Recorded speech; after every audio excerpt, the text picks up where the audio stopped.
যারা ছিল তার থেকে শক্তিমত্তায় প্রবলতর এবং জনসংখ্যায় অধিক, আর অপরাধীদেরকে তাদের অপরাধ সম্পর্কে প্রশ্ন করা হবে না। ৭৯ অতঃপর সে তার কওমের সামনে জাঁকজমকের সাথে বের হল। যারা দুনিয়ার জীবন চাইত তারা বলল, আহা, কারণকে যেমন দেয়া হয়েছে আমাদেরও যদি তেমন থাকত, নিশ্চয় সে বিরাট সম্পদশালী।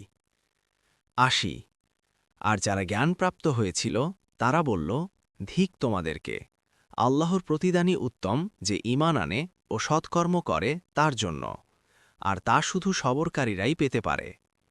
৮১ অতঃপর আমি কারুন ও তার প্রাসাদকে মাটিতে দাবিয়ে দিলাম। তখন তার জন্য এমন কোনো দল ছিল না যে আল্লাহর মোকাবিলায় তাকে সাহায্য করতে পারত, এবং সে নিজেও নিজেকে সাহায্য করতে সক্ষম ছিল না। ৮২ আর গতকাল যারা তার মতো হতে প্রত্যাশা করেছিল তারা বলতে লাগল, আশ্চর্য, দেখলে তো, আল্লাহ তার বান্দাদের মধ্য থেকে যার জন্য ইচ্ছা রিজিক প্রসারিত অথবা সংকুচিত করেন। যদি আল্লাহ আমাদের প্রতি অনুগ্রহ না করতেন তবে আমাদেরকেও তিনি দাবিয়ে দিতেন।